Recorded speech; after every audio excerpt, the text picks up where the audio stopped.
এগুলো সব দিয়ে দিয়েছি। এই যে উচ্ছে কটা ভেজে তুলে তুলে রেখেছি, দানা কটা বার করলে ঠান্ডা একটু ঠান্ডা হবে, গরম তো থাক, ঠান্ডা হলে দানা কটা বার করবে, বেশিটা রান্না নেই না থাকতে থাকে। আর এর মধ্যে মিষ্টি আলু, এমনি আলু, রাঙা আলু যেটাকে বলে, মিষ্টি আলু আর এমনি আলু, তোমার কাঁচকলা, পেঁপে, সজনে ডাঁটা, বেগুন, গাজর সব একটু নেড়ে নিচ্ছি। শুক্তো যেহেতু দেখছি কিচ্ছু একদম ভাজাভুজি করবো না, অনেক তরজুজ করেছি, সব আলাদা আলাদা করে ভেজে, তারপরে তোমার পোস্ত দিয়ে চালমগজ দিয়ে শুকো দিয়ে খুব সুন্দর করে করেছিলাম। রাঁধুনি ফোড়ন দিয়ে, কখনো পাঁচফোড়ন দিয়ে করেছি। আর তার জন্য অত কিছু করবো না, কারণ চিকেন পিজা বানাবো, ওটারও একটু, তার জন্য একটু সময় লাগবে।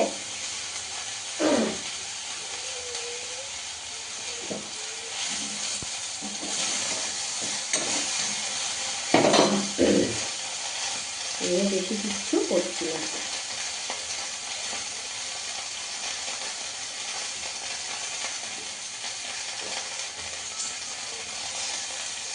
রাঁধুনিটা দিয়ে দিলাম।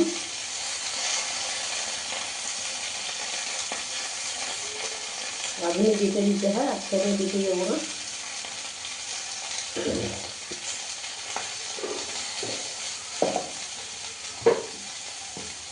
সঙ্গে সঙ্গে সুন্দর গন্ধ এসে যাচ্ছে, খুব ভালো লাগছে গন্ধটা।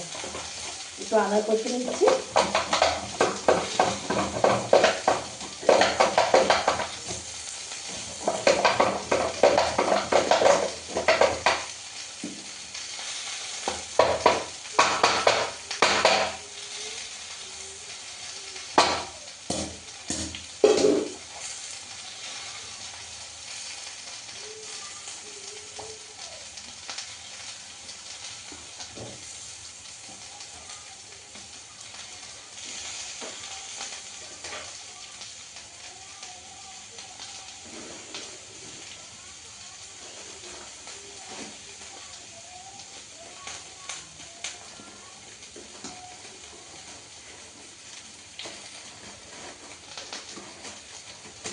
ভিডিও চলছে, আমার কিন্তু মাঝে মাঝে মনে থাকে না, ভুলে যাই।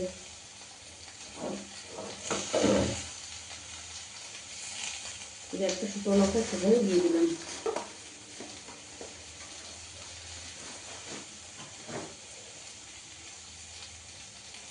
হালকা একটু হলুদ দেবো।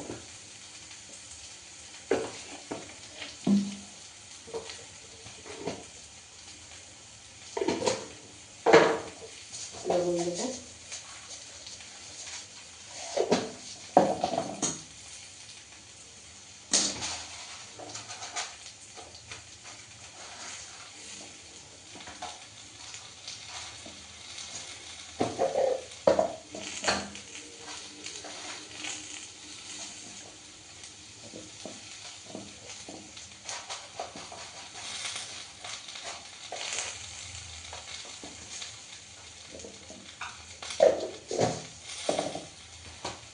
এরকম মিষ্টি মিষ্টি হলে তো বেশি ইয়ে হয়ে গেছে। এরকম নিয়ে নিয়েছি লবণ, আদা, হলুদ আর চিনি।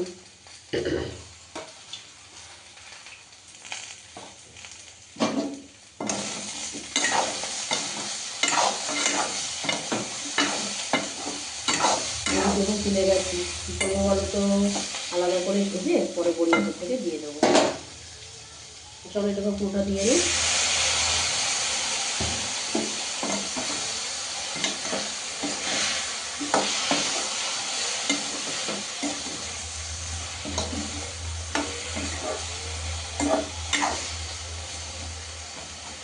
আস্তে আস্তে হতে থাকবে, সেই ফাঁকে আমি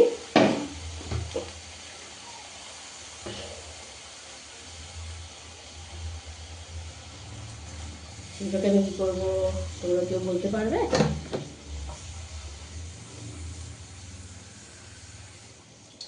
যতক্ষণ এটা হবে ততক্ষণ আমার চিকেন পিজা সব মশলা রেডি হয়ে যাবে। নাও, সুন্দর করে জল দিয়ে দিয়েছি।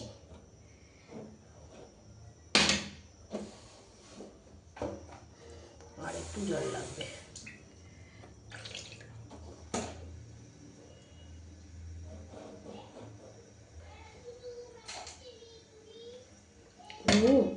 সুপার। এই দেখো উচ্ছে বলতে দানা অল্প কটাতে একটু দানা রয়েছে, সবগুলোতেও দানা নেই। ব্যাস, এই কটা এখানটা রেখে দিলাম, আলাদা করে দিয়ে দেবো। কটা ফেলে দিই।